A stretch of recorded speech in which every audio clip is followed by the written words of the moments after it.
जय श्री राम भक्तजनों, आप सभी का स्वागत है श्री रामचरितमानस कथा के वार्षिक पाठ के 296वें दिन की कथा में। श्री रामचरितमानस वार्षिक पाठ में प्रतिदिन 3 दोहे और मंगलवार के दिन 6 दोहे पढ़ते हैं, जिससे हमारी संपूर्ण रामायण 1 वर्ष से पहले 11 महीने में पूर्ण हो जाती है। जिन भक्तजनों पे समय की कमी रहती है वे प्रतिदिन मात्र 10 से 15 मिनट देकर अपना जीवन सफल बना सकते हैं। श्री रामचरितमानस श्री तुलसीदास जी द्वारा रचित हिंदी अवधि आम बोलचाल की भाषा में लिखा हुआ ग्रंथ है, जिसे कोई भी व्यक्ति आसानी से पढ़ सकता है। इसको पढ़ने के लिए संस्कृत के ज्ञान का होना आवश्यक नहीं है। तो आप सभी से अनुरोध है कि आज से ही श्री रामचरितमानस का पठन व श्रवण आरंभ कीजिए और साथ ही साथ अपने मित्रजनों, सगे संबंधियों, बंधु बांधवों और बड़े बूढ़ों बुजुर्गों को श्री रामचरितमानस का श्रवण करने के लिए कहिए, जिससे वे भी अपना जीवन सफल बना सकें और आप परम पुण्य का भागी बने। बोलो जय श्री रामचंद्र की जय। श्री रामचरितमानस का पाठ करने से हम अपने दैनिक सामाजिक जीवन में आने वाली कठिनाइयों को आसानी से पार करते हुए सुख दुख को समान समझते हुए अपने जीवन को सफल बना सकते हैं। श्री रामचरितमानस का पाठ करने से पूर्व हम शिव शंकर भोलेनाथ पार्वती माता को प्रणाम व आह्वान करते हैं, जिन्होंने सर्वप्रथम श्री राम नाम की रचना की और पार्वती माता को श्री राम कथा सुनाई। तत्पश्चात सभी गुरुजनों, सभी देवी देवताओं को प्रणाम व आह्वान करते हैं कि वे भी हमारे श्री रामचरितमानस में सम्मिलित हों और हमें अपना आशीर्वाद प्रदान करें। बोलो जय श्री रामचंद्र की जय। तो शुरू करते हैं आज की कथा। प्रेम सहित मुनि नारद वरनी राम गुण ग्राम शोभा सिंधु हृदय धरी गए जहाँ विधि राम मंगल भवनी मंगलहारी द्रवो सुदशरथ जर विहारी। श्री रामचंद्र जी के गुण समूह का प्रेम पूर्वक वर्णन करके मुनि नारद जी शोभा के समुद्र प्रभु को हृदय में धारण कर धरकर जहाँ ब्रह्मलोक है वहाँ चले गए। गिरिजा सुनहूँ विशद यह कथा, मैं सब कही मोरी मति जथा। रामचरित सदा सत्य कोटि अपारा, श्रुति शारदा ने बरने पारो। शिव जी कहते हैं, हे गिरजे सुनो, मैं यह उज्ज्वल कथा जैसी मेरी बुद्धि थी वैसी पूरी कह डाली। श्री राम जी के चरित्र 100 करोड़ अथवा अपार हैं। श्रुति और शारदा भी उनका वर्णन नहीं कर सकते। राम अनंत अनंत गुणानी, जन्म कर्म अनंत नामानी। जल सी कर मही रजगनी जाही, रघुपति चरित ने बरनी सिराही। भगवान श्री राम अनंत हैं, उनके गुण अनंत हैं, जन्म कर्म और नाम भी अनंत हैं। जल की बूंदें और पृथ्वी के रज कण चाहे गिने जा सकते हैं, पर श्री रघुनाथ जी के चरित्र वर्णन करने से नहीं चुकते। विमल कथा हरिपद दायिनी, भगति होई सुनी अन पायनी। उमा कहियों सब कथा सुहाई, जोग सुंडी खगपति सुनाई। यह पवित्र कथा भगवान के परम पद को देने वाली है। इसके सुनने से अविचल भक्ति प्राप्त होती है। हे उमा, मैंने यह सब कथा सुंदर कथा कही जो काकुसुंडी जी ने गरुड़ जी को सुनाई थी।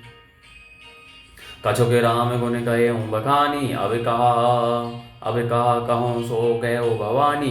सुनी शुभ कथा उमा हर्षानी, बोली अति विनीत मृदुवानी। मैंने श्री राम जी के कुछ थोड़े से गुण बखान कर कहे हैं, हे भवानी सो कहो। अब और क्या कहूँ। श्री राम जी की मंगलमयी कथा सुनकर पार्वती जी हर्षित हुई और अत्यंत विनम्र तथा कोमल वाणी बोली। धन्य धन्य मैं धन्य पुरारी, सुने हूँ राम गुण भव बहारी। हे त्रिपुरारी, मैं धन्य हूँ धन्य हूँ जो मैंने जन्म मृत्यु के भय को हरण करने वाले श्री राम जी के गुण चरित्र सुने। तुम्हारी कृपा यतने अविकृत कृत्य ने मोह, जाने राम प्रताप प्रभु चिदानंद संधो। मंगल भवनीय मंगलहारी, द्रवौ सदशरथ अजरे विहारी। हे कृपाधाम, अब आपकी कृपा से मैं कृत्य हो गई, अब मुझे मोह नहीं रह गया है। हे प्रभु, मैं सच्चिदानंद घन प्रभु श्री राम के प्रताप को जान गई। नाथ तवानन शशि श्रवति कथा सुधा रघुवीर, श्रवण पुटे नहीं मन पान करी नहीं अगात मति धीर। मंगल भवनीय मंगलहारी, द्रवौ सदशरथ अजरे विहारी। हे नाथ, आपका मुख रूपी चंद्रमा श्री रघुवीर की कथा रूपी अमृत बरसाता है। हे मतिधीर, मेरा मन कर्णपुटों से उसे पीकर तृप्त नहीं होता। रामचरित जय सुनत अगाही, रस विशेष जाना तेने नाही। जीवन मुक्त महामुनि जयो, हरि गुण सुनि निरंतर तेओ। श्री राम जी के चरित्र सुनते सुनते जो तृप्त हो जाते हैं, बस कर देते हैं, उन्होंने तो उसका विशेष रस जाना ही नहीं। जो जीवन मुक्त महामुनि हैं, वे भी भगवान के गुण निरंतर सुनते रहते हैं। भवसागर चह पार जो पावा, राम कथा था कहीं दृढ़ नापा। बिसरिनी कहीं गुनी हरि गुण ग्रामा, श्रवण सुखद अरु मन अभिरामा। जो संसार रूपी सागर का पार पाना चाहता है, उसके लिए तो श्री राम जी की कथा दृढ़ नौका के समान है। श्री हरि के गुण समूह तो विषयी लोगों के लिए भी कानों को सुख देने वाले और मन को आनंद देने वाले हैं। श्रवणवंत अस जो अस ओ जग माही, जाही ने रघुपति चरित सुहाही। ते जड़ जीव निजात्मक घाती, तेनाई ने रघुपति कथा सुहाती। जगत में कान वाला ऐसा कौन है जिसे श्री रघुनाथ जी के चरित्र ने सुहाते हों। जिन्हें श्री रघुनाथ जी की कथा नहीं सुहाती, वे मूर्ख जीव तो अपनी आत्मा की हत्या करने वाले हैं। हरित हरि चरित्र मानस तुम्हें गावा, सुनी में नाथ अमिति सुख पावा। तुम्हें जो कथा यह कथा सुहाई, काके भुसुंडी गरुड़ प्रति गाई। हे नाथ, आपने रामचरितमानस का गान किया, उसे सुनकर मैंने अपार सुख पाया। आपने जो यह कहा कि यह सुंदर कथा का भुसुंडी जी ने गरुड़ जी से कही थी।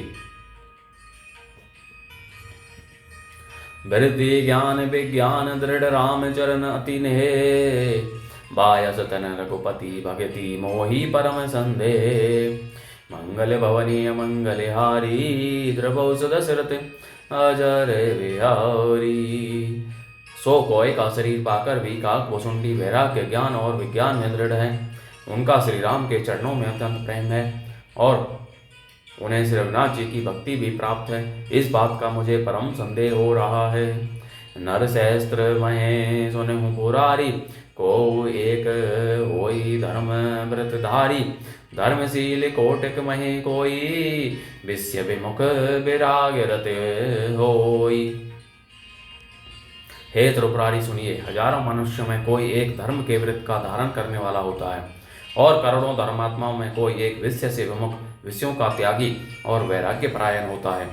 कोटि विरक्त मध्य श्रुति कही, सम्यक ज्ञान सकृत कोउल है। ज्ञानवंत कोटिक महे को, जीवन मुक्त सकृत जग सो। श्रुति कहती है कि करोड़ों विरक्तों में कोई एक ही सम्यक यथार्थ ज्ञान को प्राप्त करता है और करोड़ों ज्ञानियों में कोई एक ही जीवन मुक्त होता है। जगत में कोई बिरला ही ऐसा जीवन मुक्त होगा। तेने सहस्त्र महु सब सुखे खानी, दुर्लभ ब्रह्म लीन विज्ञानी। धर्मशील विरक्त अरु ज्ञानी, जीवन मुक्त ब्रह्म पर प्राणी। हजारों जीवन मुक्तों में भी सब सुखों की खान, ब्रह्म में लीन विज्ञानवान पुरुष और भी दुर्लभ हैं। धर्मात्मा वैराग्यवान ज्ञानी जीवन मुक्त और ब्रह्मलीन सबते सो दुर्लभ सुर राया। राम भगति रत गत मद माया, सो हरि भगति काग किमि पाई। विश्वनाथ मोहि कहु बुझाई। इन सब में भी हे देवादिदेव महादेव जी, वह प्राणी अत्यंत दुर्लभ है जो मद और माया से रहित होकर श्री राम जी की भक्ति के परायण हो। हे विश्वनाथ, ऐसी दुर्लभ हरि भक्ति को कोआ कैसे पा गया, मुझे समझाकर कहिए। राम परायण ज्ञान रत गुणागार मति धीर, नाथ कहु के ही कारण पायौ का के शरीर। मंगल भवनीय मंगल हारी, द्रवौ दशरथ अजर बिहारी। हे नाथ, कहिए ऐसे श्री राम परायण ज्ञान निरत गुण धाम और धीर बुद्धि भुसुंडी जी ने कोय का शरीर किस कारण पाया। बोलो जय श्री रामचंद्र की जय। इस प्रकार भक्तजनों, आज की कथा का विराम यहीं पर होता है। बोलो जय श्री रामचंद्र की जय। शिव शंकर भोलेनाथ जय, पार्वती माता की जय। सभी देव देवताओं, सभी गुरुजनों की जय। काक भुसुंडी जी की कथा शुरू हो गई है कि उन्होंने कैसे कौए का शरीर पाया। आप सभी से अनुरोध है कि श्री रामचरितमानस का श्रवण करिए और अपने बुजुर्गों को विशेषकर श्री रामचरितमानस का सुनने के लिए कहिए, जिससे वे अपने जीवन को सफल बना सकें। बोलो जय श्री रामचंद्र की जय।